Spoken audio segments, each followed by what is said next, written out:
Walt Disney's Mickey Mouse. Those Were the Days. Written by Mary Carey and illustrated by Moans. "Hurry, Uncle Mickey, we're late," cried Morty. "We're not late," said Mickey. "The sun isn't even up yet." "But Mr. Bumbles is up," said Ferdy. He pointed to a sign that read Founders' Village, a landmark that showed what life was like in the olden days. There stood Mr. Bumbles, the caretaker, with his suitcase and his train ticket. He was all ready to leave on his vacation.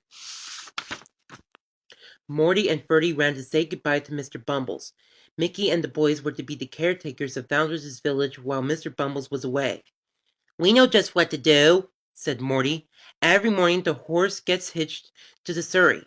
Then when all the people come, we'll take them for a surrey ride around the village. Afterwards, we'll serve homemade lemonade and popcorn," Ferdy said. "We'll make the popcorn on the wood-burning stove." "Sounds like you have it down pat," said Mr. Bumbles. A taxi came up the hill, and Mr. Bumbles got in and sped away. "Won't this be fun?" cried Ferdy. "A whole week living just the way our grandparents did." "Those were the days, huh?" Morty chuckled, as they started for the stable to hitch up the horse. The horse had other ideas. It would not go near the surrey, and it would not stand still. The horse pranced and stamped and reared. The boys scampered and prodded and pleaded, but they could not get the harness on the animal. Mickey tried to help the boys. The horse made a snorting, whinnying noise at him. Then it trotted into the stable and wouldn't come out again. Morty sighed. "Maybe nobody will want a surrey ride today," he said. "Maybe if we give people lots of lemonade and popcorn, they won't even remember we have a surrey." "We can hope," said Mickey. But he didn't sound too hopeful. Mickey and the boys went to the kitchen to start on the lemonade. Instead of a faucet, they found a pump for water. Mickey pumped the handle up and down, up and down. The pump rattled and squealed and squeaked, but not a drop of water came out. Morty searched the cupboards. "Where's the juicer?" he cried. "And where's the outlet to plug in the juicer? We can't squeeze lemons without a juicer." "We can't serve lemonade without ice either," said Ferdy.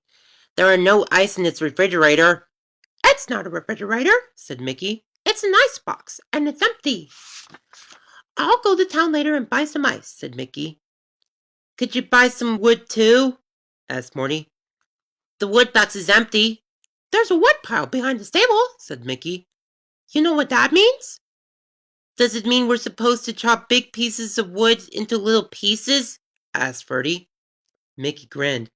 "You're living in the good old days now, and in those days, boys chopped wood." The boys sighed, but they chopped the wood. Then Mickey made a fire in the old stove. For about 3 minutes, the small fire burned brightly. Then smoke began to billow out into the kitchen. "Uncle Mickey, the stove's on fire!" yelled Morty. Mickey opened the stove lid. "Water!" he shouted. "Get water! I'll put it out!" But there was no water. The pump didn't work. Ferdy coughed and choked. He pulled the front door open. "I'll call the fire department!" he yelled. He ran around Founders' Village looking for a telephone, but there was none to be found. In the good old days, people didn't have telephones. By the time Ferdy got back to the house, the fire had died down. Mickey had thrown baking soda on the fire to put it out. "That does it," said Mickey. "You two air out the kitchen. I'm going to town." Mickey drove away toward town. When he came back, he had ice for the icebox. "I made a couple of phone calls in town," Mickey told the boys. "Help is on the way." Before long there was a rattling, clanking, chugging, puffing sound on the road. It was Goofy speeding to the rescue in his old car. Minnie was with Goofy. So were Horse Collar, and Clarabelle Cow. Clarabelle had once lived in the country, so she knew about wood-burning stoves. She turned the handle on the stovepipe. "That opens the draft," she said. "Now the stovepipe is clear, and the smoke can go up the chimney." Sure enough, when Mickey started a new fire in the stove, not a puff of smoke came out into the kitchen. Clarabelle started popping corn.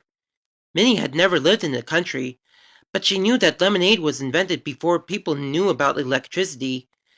She opened the cupboard and took out a funny-looking gadget. My grandma had a hand juicer, and it worked just fine, Minnie said. This one should work too. Ferdy, cut some lemons. Ferdy did, and Minnie squeezed them on the hand juicer. Horse-collar fiddled with the pump. I don't think it's broken, he said. It just needs to be primed with water. It's a lucky thing I brought some water just in case. Horace carried a pail in from the car. He poured water from the pail into the pump. Then he moved the pump handle up and down. This time the pump did not make an empty, rattling, squeaking sound.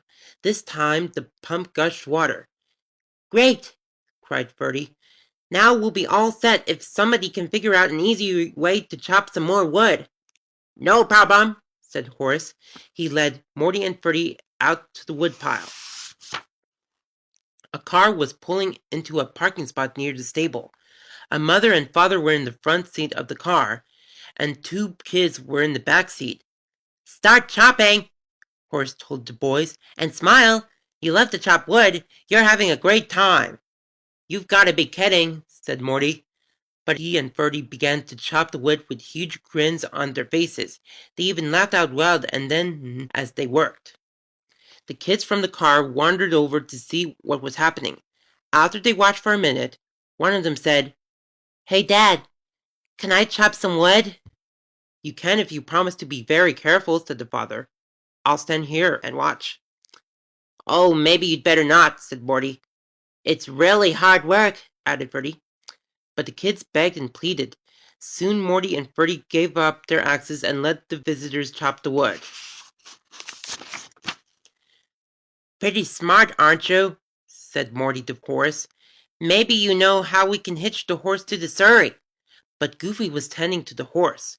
He led the horse out of the stable, and he whispered something in the horse's ear. The horse gave a startled snort. Then it backed up to the surrey and stood still, and Goofy hitched it up. Presto! The surrey was ready for a load of passengers.